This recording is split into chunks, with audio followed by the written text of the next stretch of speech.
Halo, selamat pagi anak-anak ibu semuanya. Bagaimana kabar kalian? Baik-baik saja bukan? Sudah siap untuk belajar kan? Nah, pertemuan kali ini kita akan belajar tentang materi yang baru, yaitu menggambar ilustrasi.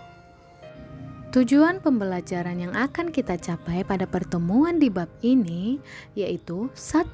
Menjelaskan pengertian gambar ilustrasi, 2. Mengidentifikasi fungsi gambar ilustrasi, dan yang ketiga, mengidentifikasi bentuk objek gambar ilustrasi.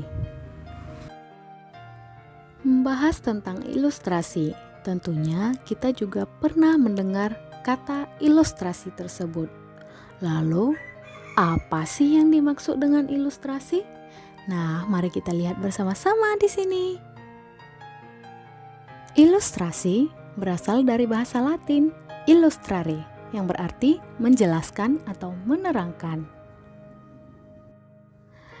Ilustrasi adalah gambar yang memperjelas ide cerita atau narasi dan yang bersifat sekaligus berfungsi untuk menerangkan suatu peristiwa.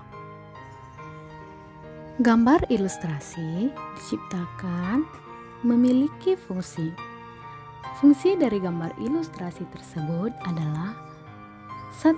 Menarik perhatian orang, 2. Memudahkan untuk memahami penjelasan sebuah tulisan, 3. Sebagai sarana mengungkapkan pengalaman suatu kejadian yang diekspresikan dalam sebuah gambar. Dan yang keempat, memberikan gambaran singkat cerita yang disampaikan dan dimanfaatkan untuk menghidupkan suatu cerita. Suatu ilustrasi dikatakan baik jika gambar ilustrasi tersebut dapat merangsang dan membantu pembaca untuk berimajinasi tentang cerita. Objek gambar ilustrasi dapat berupa gambar manusia, hewan, tumbuh-tumbuhan, dan benda-benda yang lainnya. Gambar-gambar tersebut dapat berdiri sendiri atau gabungan dari beberapa macam objek yang berbeda-beda. Objek gambar disesuaikan dengan tema cerita atau narasi yang kita ciptakan. Objek gambar ilustrasi yang pertama yaitu gambar manusia. Ilustrasi dengan gambar manusia kita gambarkan dengan memperhatikan proporsi dan anatomi. Proporsi yaitu perbandingan bagian per bagian atau bagian tubuh manusia, bagian kepala, proporsi bagian bahu, bagian kaki, dan tangan. Sedangkan anatomi yaitu kedudukan susunan tulang dan otot-otot yang menentukan besar kecilnya, cembungnya bagian-bagian anatomi tubuh manusia tersebut ketika kita gambarkan dalam bentuk ilustrasi. Nah, kedua poin tersebut, proporsi dan anatomi, harus kita perhatikan ketika kita menggambar ilustrasi. Objek yang kedua ada gambar hewan.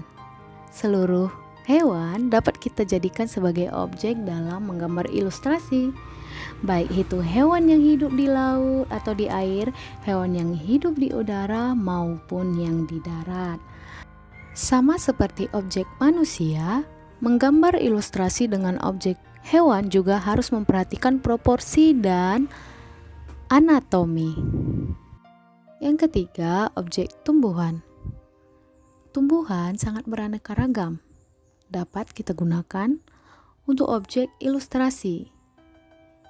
Menggambar ilustrasi dengan objek tumbuhan ada dua cara, yaitu menggambar tumbuhan secara sederhana dan secara detail atau lengkap. Objek yang keempat yaitu benda-benda. Benda-benda yang ada di sekitar kita bisa kita jadikan sebagai objek dalam menggambar ilustrasi. Benda-benda yang bisa kita gambar yaitu benda alam, benda buatan manusia, dan bisa juga benda imajinasi manusia.